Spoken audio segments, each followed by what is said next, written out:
Our programs offer many languages. Please visit suprememastertv.com/schedule. Humans around the world have been awakened to the devastating effects of a viral pandemic in this year 2020. It is time for the deadly pandemic spreading industry to close forever, the meatpacking slaughterhouses of the world. COVID-19 and meat processing plants, deadly for humans and animals. Continue watching to find out more.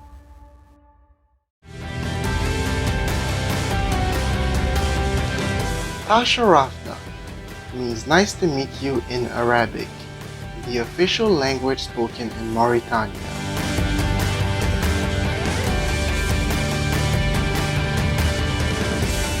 I am Mamadou. The people of Mauritania are grateful to know that the consciousness of all beings on earth is being uplifted, and that soon we will live harmoniously in a peaceful vegan world. Warning: you might find the content herein disturbing, but the truth must be revealed. Welcome, concerned viewers, to today's important, informative, and urgent program, COVID-19 and meat processing plants, deadly for humans and animals. What exactly is a meat processing plant? They are fenced-off, massive multi-story windowless buildings in which as many as 10 million animals a year are killed, dismembered, cut into saleable pieces of meat, or ground into hamburger mince, meat meal, or meat pastes, and then packaged for distribution. They were formerly called slaughterhouses or abattoirs, but have since been renamed meat processing plants, perhaps in an effort to make them less repulsive to the public's ears and eyes. But we should have no doubt at all, these factories are horrific and torturous to both the animals and the humans who work there. Slaughterhouse workers have the highest rates of sickness, injury, turnover, and suicide of all the industries in first world countries. Beyond that, the waste products they release are massively destructive to the environment, wild fauna, waterways, and oceans. They are a macabre theater for destruction, and this morbid show needs to be stopped as quickly as possible. During this current coronavirus pandemic, the slaughterhouse horror story is being magnified as numerous meat processing plants have become hotspots for human transmission of the COVID-19 virus. COVID-19 outbreaks in slaughterhouses in the USA have been particularly widespread. At the Tyson Meatpacking Plant in Storm Lake, Iowa, USA, 591 of the company's 2,300 employees tested positive, and 75% of those infected showed no outer symptoms. As a result, the virus spread rampantly throughout the plant and surrounding suburbs, with 1 out of every 12 citizens in Storm Lake becoming infected with the virus. Similarly, at the Smithfield Farms meat processing plant in Sioux Falls, South Dakota, 644 of its 3,700 employees tested positive for the virus, quickly transferring from the workplace to the surrounding community. It is estimated that more than half of the cases of COVID-19 in the entire state of South Dakota could be traced back to this plant as the origin. From Mississippi to Washington, Texas to Nebraska, one state after another reported outbreaks of the COVID-19 virus at the sites of their meat processing plants. By the end of April 2020, the Centers for Disease Control (CDC) reported that there were 115 meat or poultry processing facilities in the USA reporting COVID-19 cases. And as of June 23, 2020, a total of 27,800 slaughterhouse workers in the USA had tested positive for COVID-19, and 99 had died from the virus. Meanwhile, across the border in Canada, similar outbreaks were experienced.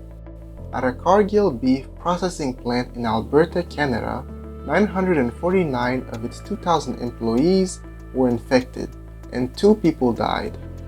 According to Canadian health authorities, the outbreak at the Cargill slaughterhouse was the largest single facility COVID-19 infection in the country. Neither have they been spared across the ocean in Europe. In late June 2020, an outbreak was discovered at the Tönnies meat processing plant in North Rhine-Westphalia, Germany, where 1,500 employees tested positive, and all 6,500 workers were placed on quarantine. To date, compared to other industries, there have also been significantly higher levels of outbreaks at slaughterhouses in many other countries, including Brazil, Australia, Ireland, Spain, France, and the United Kingdom.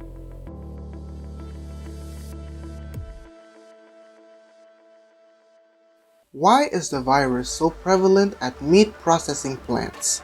Many experts have cited the stressful, dangerous working conditions in which employees stand shoulder to shoulder for long hours on the meat assembly line, in highly air-conditioned rooms laden with bacteria, and floors swirling in fecal matter and blood. This creates a highly volatile environment where disease can quickly spread. Added to this is the psychological and emotional stress of the constant killing, and the sounds and smells of death, all of which powerfully depress and inhibit the immune systems of the workers, which is exactly what the virus needs for infection and transmission. With rampant outbreaks at meat processing plants, some experts have suggested that meat may also be a physical vector for the virus to transfer from one human carrier to another. Combined with the terrible conditions described earlier that are ideal for viral transfer, these plants become the perfect storm for propagation. What we need to be fully aware of, however, is that these plants are only at one end of the meat for food production line. It is estimated that 99% of all animals raised for slaughter in countries like the United States of America are bred and kept in confined animal feeding operations, or CAFOs.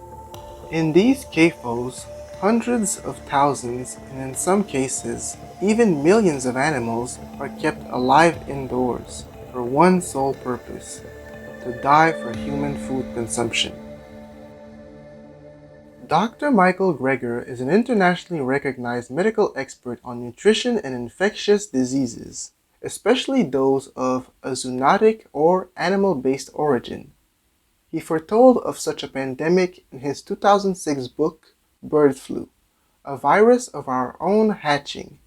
If you want to create catastrophic pandemics, then build factory farms. If you crowd tens of thousands of chronically stressed animals into cramped football field-sized sheds to lie beak to beak or snout to snout on top of their own waste, it's a breeding ground for disease. COVID-19 is only one of many pandemic zoonotic pathogens. Here are some of the other well-known viruses that have spread from animals. Fatal epidemics, pandemics originally transmitted by eating animals. HIV, AIDS, transmitted by chimpanzees. Variant Creutzfeldt-Jakob disease, or mad cow disease, transmitted by cows. H5N1 avian or bird flu, transmitted by chickens, geese. SARS, severe acute respiratory syndrome, transmitted by civets. H1N1 swine flu or pig's disease, transmitted by pigs. MERS, Middle East respiratory syndrome, transmitted by camels. Ebola, transmitted by bats. COVID-19, transmitted from bats to pangolins. All these diseases are transmitted from animals to humans. Dr. Milton Mills, a critical care physician and National Advisory Board member for the Physicians Committee for Responsible Medicine, or PCRM, stated the following in a June 2020 press conference. To my knowledge, the actual meat itself has not been ruled out as a possible vector. because I don't think these companies are testing their products. And given the high rate of positivity amongst the workers in these plants, it is at least theoretically possible that the meat itself is being contaminated, and then that is coming back to affect the workers themselves. But beyond that, there's a risk that this could be also transmitted to the public at large. Whether the meat itself was a medium of transfer or the workers spread it through their meat products, equipment, and bacterial-rich working conditions remains to be discovered. One thing is for certain, these situations must stop, and stop quickly. By heaven's grace and the noble sacrifice of many dedicated medical staff around the world, the fatality rate of the current SARS COVID-19 virus has been kept below 1%, even though it has high transmissibility. However, a quote by UK Daily Mail Online in their article on July 4th, 2020 reads, "Chillingly, Dr. Greger believes the next pandemic linked to factory farming could have a 50% fatality rate, killing millions. He hopes COVID-19 is just the dry run we needed, with a fire drill to wake us up out of our complacency to reform the food system." In a book trailer for Dr. Greger's new release book, How to Survive a Pandemic, he states, "With pandemics, it's always a matter of when, not if, and a universal outbreak with more than just a few percent mortality wouldn't just threaten financial markets, but civilization itself as we know it." Many organizations are calling for the permanent closure of meat processing plants and an urgent and complete shift to a plant-based lifestyle. The European Commission, in its Farm to Fork strategy, stated, "Moving to a more plant-based diet with less red and processed meat and with more fruits and vegetables will reduce not only risks of life-threatening diseases, but also the environmental impact of the food system." The Physicians Committee for Responsible Medicine, or PCRM, representing 12,000 healthcare professionals in the USA, suggests even more strict measures, and recently filed a complaint with the Iowa Department of Public Health demanding that local slaughterhouses be shut down and replaced with plant protein factories. Likewise, People for the Ethical Treatment of Animals, or PETA, UK Director Ms. Elisa Allen stated, "No one needs meat. That's why PETA is calling for these facilities to be shut down immediately, for everyone's protection. Factory farms kill over 70 billion animals a year, and it's coming back to bite us. We must take action to end our reliance on unsustainable animal agriculture and prevent future pandemics. It's time to end factory farming and go vegan."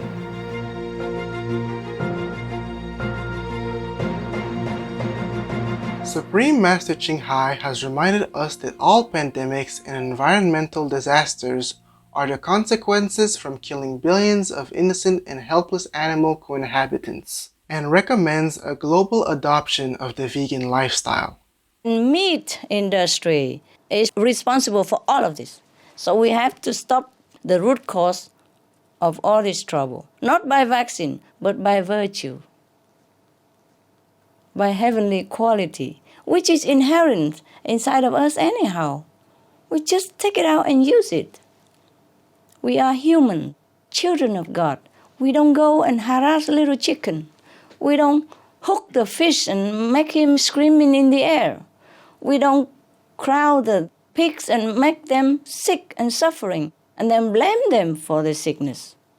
We don't take a little shrimp and fry him alive and, oh, this is terrible.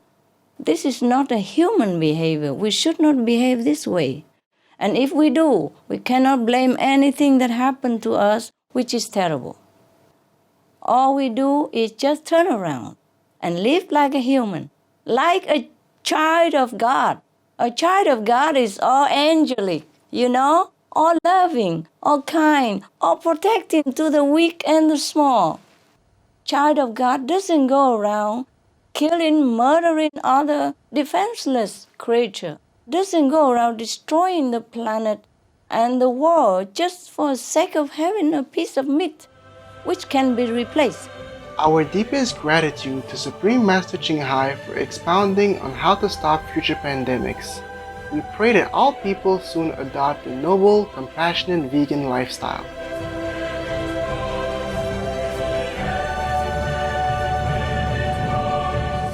Benevolent viewers, thank you for your company today. Coming up next is Love and Forgiveness Part 1 of 4 on Between Master and Disciples, right after noteworthy news.